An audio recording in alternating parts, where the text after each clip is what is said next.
नमस्कार दोस्तों, क्या आपने भी ओल्ड एज पेंशन के अंतर्गत में या फिर विडो यानी कि विधवा पेंशन के अंतर्गत में या फिर एक और पेंशन होता है जो कि होता है दिव्यांग जनों के लिए, इन सब स्कीम के अंतर्गत में आपने आवेदन ऑनलाइन अप्लाई किया था, लेकिन अभी क्या है कि उसका स्टेटस आप चेक नहीं कर पा रहे हैं। बहुत सारी समस्या तमाम यहाँ पर साइट पर देखने को मिल रही है। जैसे कि मैंने भी आवेदन काफ़ी समय पहले किया था एक पर्सन का, और उसके बाद में क्या हुआ कि अभी मैं जब उनका स्टेटस निकाल रहा था तो वहाँ पर साइट पर इस तरीके का एरर शो हो रहा था। तो काफ़ी समस्याएं आती है, यहाँ पर हम लोग स्टेटस निकाल नहीं पाते। जब मैंने काफ़ी लोगों से इस बारे में चर्चा की, भाई ये साइट पर क्यों समस्या आ रही है, तो लोगों ने बताया कि वहाँ पर साइट मेंटेनेंस पे है। कुछ लोगों ने बताया, कुछ लोगों ने बोला कि भाई ऐसी समस्या आती रहती हैं, कुछ टाइम बाद सही हो जाती है। तो इस तरीके की समस्या आ रही है। तो ऐसे में स्टेटस जब हम लोग चेक नहीं कर पाएंगे तो किस तरीके से हम अपने जो भी एप्लीकेशन है उसमें अगर कोई मिस्टेक हुआ, कोई प्रॉब्लम हुआ तो कैसे सही कर सकते हैं। तो इस तरीके से तमाम समस्याएं आती हैं। अगर आपको भी इस तरीके की समस्या आ रही है, अपना स्टेटस नहीं चेक कर पा रहे हैं और क्या नाम है, आपका पैसा नहीं आ रहा है, ठीक है, और पैसा आया है तो कहाँ है, कहाँ पर पहुँचा है, क्या वो पैसा भेजा गया है कि नहीं भेजा गया है, इस तरीके से तमाम चीज़ें आप किस तरीके से चेक कर सकते हैं, बहुत ही सटीक और सही जानकारी आपके साथ शेयर करने वाला हूं। वैसे ये भाई क्या कर रहा है? जियो का सिम कार्ड यहाँ पर देखिए आप भाई साहब लेके आ गए। आपका नाम सबसे पहले जानना क्या है? दीपक यादव। सही जानकारी प्राप्त करने हेतु चैनल को सब्सक्राइब और बेल आइकन पर क्लिक करके ऑल का ऑप्शन। दोस्तों, अगर आप अपना पेंशन का स्टेटस चेक करना चाहते हैं तो सबसे पहला जो आपको काम करना चाहिए मेरे हिसाब से, वो सबसे पहले आप ये कर लीजिए कि यहाँ पर इस वेबसाइट पर आप चले आइए। इस वेबसाइट पर आने के बाद में यहाँ पर जो भी आपका पेंशन का जो भी स्कीम है, इसमें बहुत सारे स्कीम आ जाते हैं, ओल्ड एज, विडो, उसके बाद में दिव्यांग वाला। इन तीनों में से जो भी आपका पेंशन का स्कीम है सिलेक्ट कर लीजिए, और उसके बाद सिलेक्ट करने के बाद में यहाँ पर रजिस्ट्रेशन नंबर डाल दीजिए, मोबाइल नंबर डाल दीजिए, उस पर OTP चला जाता है जो भी मोबाइल नंबर डालेंगे, और यहाँ पर जो भी ये कैप्चा है उसको यहाँ पर आप फिलअप कर दीजिए और लॉगिन कर लीजिए। ठीक है, तो लॉगिन करके सबसे पहला जो भी आपको चेक करना है, इसी के माध्यम से चेक कर लीजिए कि आपको ये चेक करना है कि ये जो तीनों स्टेप हैं, ठीक है, इस पर सही का निशान लगा हुआ है या फिर नहीं है। ठीक है, अगर इस पर सही का निशान लगा हुआ है तो इसके बाद वाला जो भी स्टेटस चेक करना है उसके बारे में आपको बता देता हूं। यहाँ पर देख लीजिए, ये इस पर भी सही का निशान होना चाहिए, इस पर भी सही का निशान होना चाहिए। ठीक है, इस तरीके से सभी पर सही का निशान होना चाहिए। ठीक है, अगर ये सब सही का निशान अवेलेबल है तभी आप समझिए कि मेरा जो भी एप्लीकेशन है एज ए बेनिफिशियरी हमको यहाँ पर ऐड किया जाएगा, तभी आपको जा करके जो भी पेमेंट है, जो भी पैसा है, जो भी पेंशन है वो आपको मिलेगा। ठीक है, तो ये जो सभी स्टेप है जो अभी आप देख रहे हैं ये सब सही होने चाहिए। अगर ये सब सही है तो आपको देखना है कि भाई मेरा पैसा आ रहा है या फिर आ रहा है तो कहाँ पर पहुँचा है। तो ये सब चीज़ें चेक करने के लिए आपको इस वेबसाइट पर चले आना है। इस वेबसाइट का नाम है यहाँ पर PFMS। यहाँ पर आप देख लीजिए, नहीं तो आप गूगल पे सिंपल सा PFMS लिख करके सर्च कर देंगे तो कुछ इस तरीके का वेबसाइट आ जाएगा। मैं इसका लिंक डिस्क्रिप्शन में डाल दूंगा। ठीक है, आप इस पर आ जाइएगा। इस पर आने के बाद में यहाँ पर एक पेमेंट स्टेटस का ऑप्शन हो जाता है। ठीक है, यहाँ पर आपको देखने को मिल जाएगा। इस पर आने के बाद इस पर आप क्लिक करेंगे तो यहाँ पर एक DBT स्टेटस ट्रैकर का एक ऑप्शन है, यहाँ पर आप ध्यान से देख लीजिए। इस पर आप जैसे आप क्लिक करेंगे कुछ इस तरीके का जो भी आपका एक पेज है ओपन होकर के आ जाता है। इस पेज में आपको यहाँ पर एक हेल्पलाइन नंबर भी मिल जाता है। यहाँ पर आप देख सकते हैं, अगर आपको कोई भी प्रॉब्लम होती है तो हेल्पलाइन नंबर पर कॉल करके बात भी कर सकते हैं इनसे।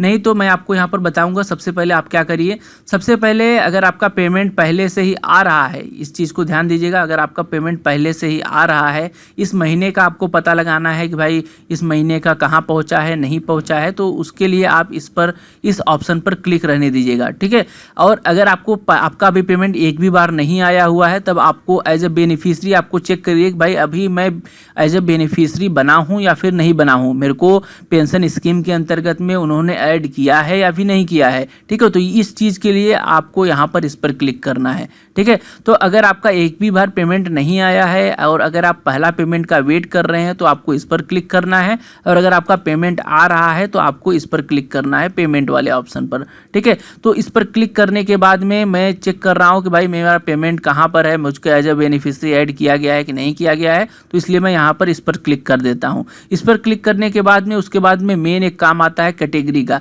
कैटेगरी को आप इस पर क्लिक करेंगे तो बहुत सारा ऑप्शन आ जाता है। उसके बाद में इस पर आपको सबसे नीचे चले आना है। ठीक है, यहाँ पर नीचे चले आना है इसमें एक ऑप्शन होता है एनी अदर एक्सटर्नल सिस्टम, ठीक है। यहाँ पर आप देख लीजिए, इस ऑप्शन को ध्यान से इसी चीज़ को आपको सेलेक्ट कर लेना है। यहाँ पर आपको ये ऑप्शन देखने को मिल जाएगा इस कैटेगरी के अंतर्गत में। इसको सिलेक्ट करने के बाद में यहाँ पर आपको एप्लीकेशन का जो भी आपका आईडी का नाम है, रजिस्ट्रेशन नंबर है, उसको यहाँ पर आप डाल दीजिएगा। अगर आपको बेनिफिशियरी कोड पता है तो आप बेनिफिशियरी कोड भी डाल सकते हैं, नहीं पता है तो जो भी आपने रजिस्ट्रेशन करवाया था, जो भी रजिस्ट्रेशन का नंबर है वो डाल दीजिए। उसके बाद में ये जो कैप्चा है उसको यहाँ पर फिलअप कर दीजिएगा, ठीक है। फिलअप करने के बाद में सर्च पर क्लिक करेंगे। तो आइए हम ये सब करके फिर आपको दिखाते हैं।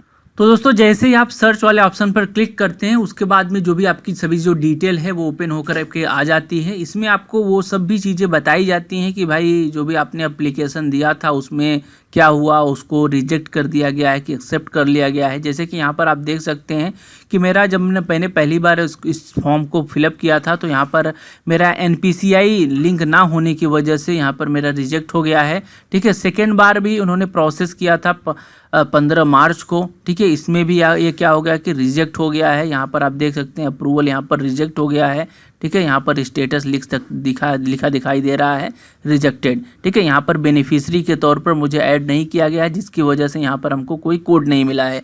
बाद में मुझे जब मैंने यहाँ से स्टेटस देखा मेरे को पता चला कि भाई यहाँ पर NPCI का यहाँ पर मेरा गड़बड़ी है, तो मैंने NPCI लिंक करवाया। बाद में NPCI लिंक कैसे होता है, सिंपल सा बैंक में चले जाइए, वहाँ पर अपना आधार कार्ड दे दीजिए। उसके बाद में वो बैंक वाले अधिकारी आपका जो भी बैंक अकाउंट है उसमें आधार कार्ड लिंक कर देते हैं, ठीक है। तो मैंने जब लिंक करा लिया तो यहाँ पर आप देख सकते हैं यहाँ पर 22 मई को, ठीक है, मई 22 2024 को 9:57 AM पर मेरा NPCI का जो भी स्टेटस है उसको अप्रूवल दे दिया गया है। यहाँ पर आप देख लीजिए। उसके बाद में एज ए बेनिफिशियरी यहाँ पर मुझे ऐड कर लिया गया है, ठीक है, क्रिएटेड यहाँ पर, यानी कि मुझे इस चीज़ को ऐड कर लिया गया है। उसके बाद में यहाँ पर आप देख सकते हैं मुझे एक कोड भी मिल गया है। यहाँ पर मेरे को कोई कोड नहीं मिला था, यहाँ पर मुझे एक कोड भी मिल गया है। और उसके बाद में अब 1 या 2 महीने में आने वाले समय में जो भी इनका जो भी पेमेंट है वो आने लगेगा, ठीक है। यानी कि इनका जो भी पैसा है वो प्रॉपरली मंथली आने लगेगा और इनको कोई भी दिक्कत नहीं होएगा, ठीक है। तो कुछ इस तरीके से आप भी चेक कर सकते हैं कि आपका जो भी एज ए बेनिफिशियरी अभी ऐड हुआ है कि नहीं हुआ है। और अगर आप यहाँ पर जो भी मैंने डिटेल बताया डाल करके आपको पेमेंट का स्टेटस देखना है तो पेमेंट का भी चीज़ें देख सकते हैं। कुछ इसी तरीके से सब चीज़ें आपको देखने को सब कुछ यहाँ पर मिल जाएगा।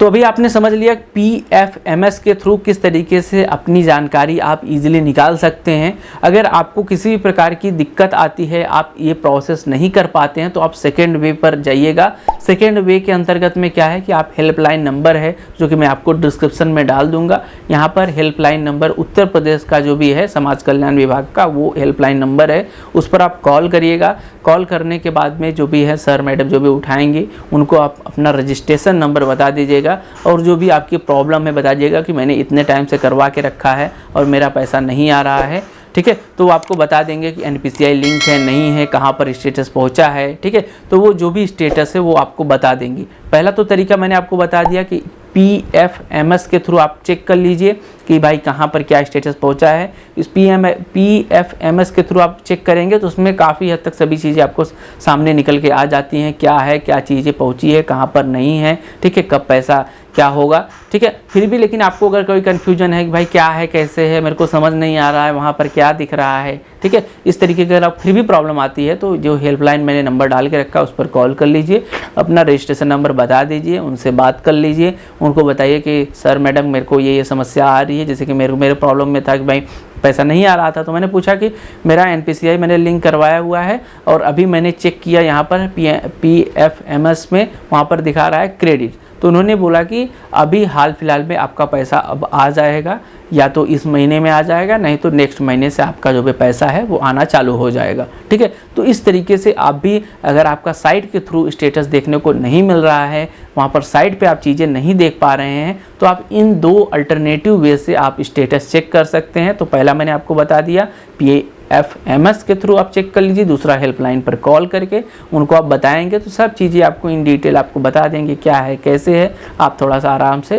पेशेंस रख के उनसे सब डिटेल पूछ लीजिएगा, ठीक है। तो कुछ इस तरीके का प्रोसेस है जो शुरुआत में मैंने स्ट्रगल किया। भाई मैं बहुत दिन तक ऐसे बैठा था, मेरे को कुछ पता ही नहीं चल रहा था कहाँ क्या पहुँचा है प्रोसेस, और अगर आपको फिर भी एक मैं पॉइंट भूल गया बताना आपको, अगर आपको लगता है कोई भी प्रॉब्लम आती है कि भाई मेरा काफ़ी टाइम से सब कुछ ओके है फिर भी पैसा नहीं आ रहा है, तो आप एक कंप्लेन उनको बोल दीजिएगा। जो भी नंबर है हेल्पलाइन नंबर, उसको आप बोल दीजिएगा कि भाई जो भी हेल्प कर रहे हैं आपको पर्सन, उनको आप बोल दीजिए कि मेरा एक कंप्लेन रजिस्टर कर दीजिए। ठीक है, कंप्लेन रजिस्टर कर दिए कि मेरा पैसा नहीं आ रहा है, किस वजह से नहीं आ रहा है, हमको ये सब चीज़ें बताएं। तो वो आपका जो भी प्रॉब्लम है उस पर आप कंप्लेन दर्ज करवा लीजिएगा। तो कंप्लेन दर्ज कर लेंगे ना, तो क्या होगा कि इन फ्यूचर उस पर ध्यान दिया जाएगा, और अगर पैसा नहीं आ रहा है तो आपका आने लगेगा 1-2 महीने बाद। ठीक है, पहले तो जो आपकी तरफ से प्रॉब्लम है सॉल्व करिए, बाकी कंप्लेन कर लीजिए।